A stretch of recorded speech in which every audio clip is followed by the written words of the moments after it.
What's going on? Can I wear my hat? You can do whatever you want. Awesome.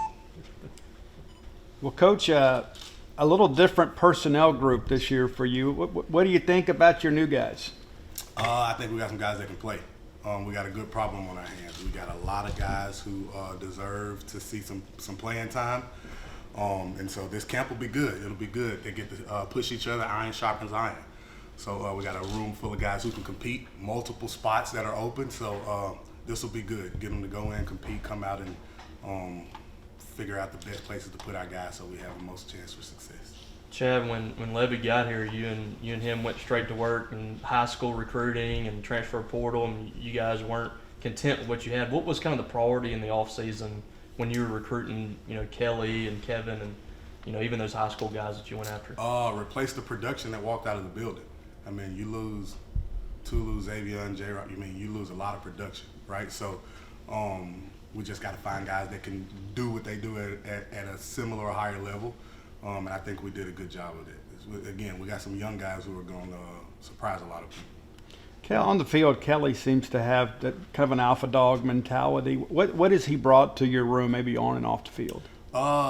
Exactly what you said. That, and it's a level of maturity between him, Kev, and even J-Mo. I mean, I've said this about, I think I said it last year when I got here, but J-Mo, you watch him and he has completely become a pro, right? As someone last year who was figuring it out, first time really getting playing time, to now you get those three guys that lead the room, and I mean, it makes my job so much easier, right? They literally lead the room.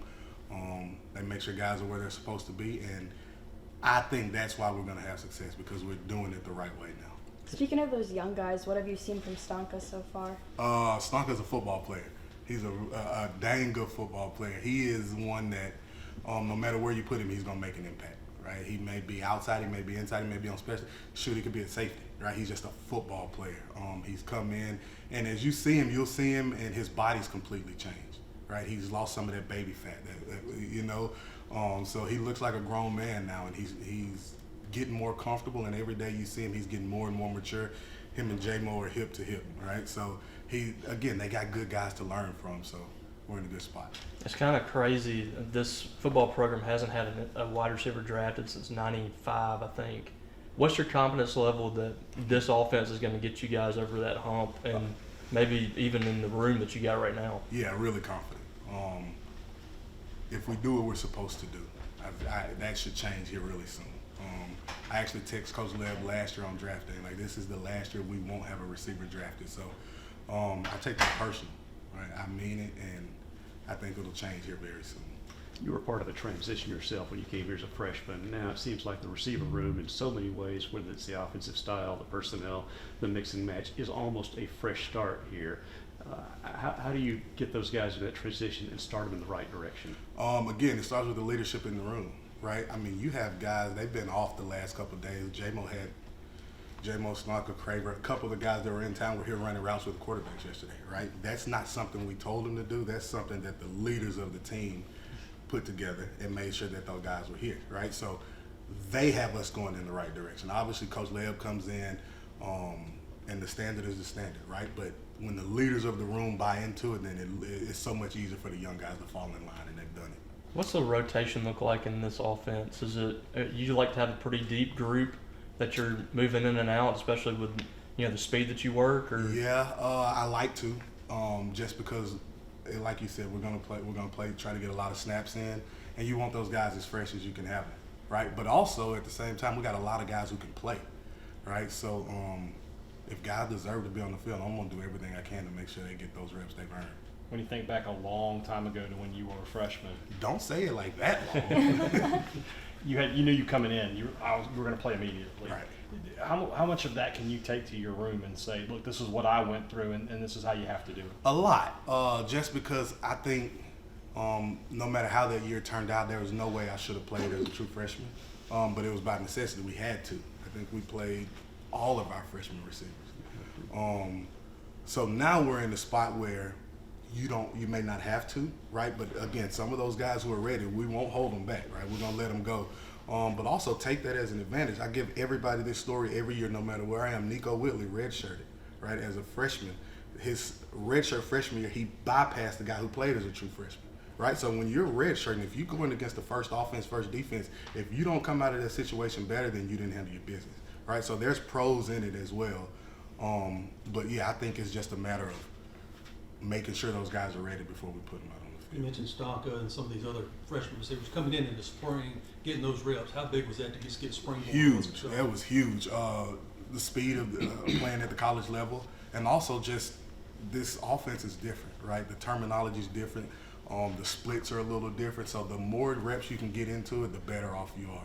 And again, you had Frisco and Ricky who came in this summer, and they've done a great job of just being in the building, understanding that they missed some time, right? So the time that they were on Zoom, the other freshmen were here doing in person. So they've done a good job of trying to catch up and playing up to speed.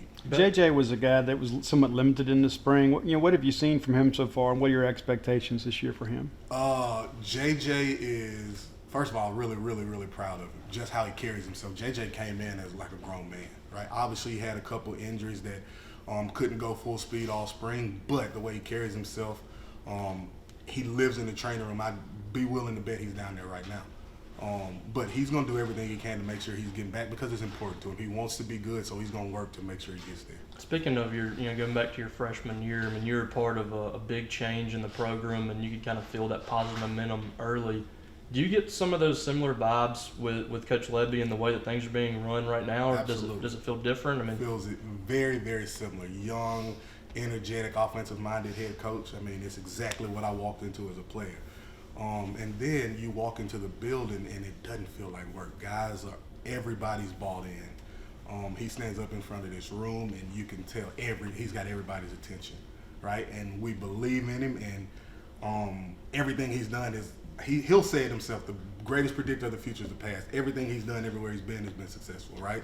So he's got a formula that works. It's our job to buy into it, and I think we've done a good job. And I know your guys are excited about what this offense gives them, but have to remind them too, you're going to run the ball a lot this year, so Absolutely. your guys have to go out there and block. Yeah, for sure. We're going to be complete receivers. Everybody wants to play on Sunday. Be a complete receiver, right? Help your teammates score without the ball. So, again, just doing everything that being a wide receiver requires. So we're excited about it. We're really excited. one of the few holdovers from the last staff. I mean, it appears that Coach Levy right away thought you were important enough to keep on the staff. I mean, what did that mean to you to be able to stay here and kind of see this through now with a new coaching staff? Everything, huge. Obviously, I love the university, right? This is the dream job. I wanted to be here. But also, I left a great situation in Salt Lake, right? Like a really good situation. So for him to see that I have some value here, keep me on is huge for me. So can't thank him enough. So by being here, though, now you're going to miss all those snow games in Michigan and Ohio. That I won't miss that. So, no, but it is good to be home. So. Are your guys locked into positions? Are your outside guys just outside guys, or can they move in and out? No, we have combo guys. You'll see some guys that'll play inside, outside. So we have some guys who are specifically inside or outside, but you also have a list of combo guys so you can move around. It feels like Creed's kind of getting lost in the shuffle as far as the talk's concerned. But I mean, you talk to coaches and players, and they're really excited about him. I mean, what have you seen from him in year two that you feel like he's going to make a difference for you guys? He's gotten better in every area. Creed came in very mature, right? Creed came in never playing wide receiver, played quarterback, but never played wide receiver.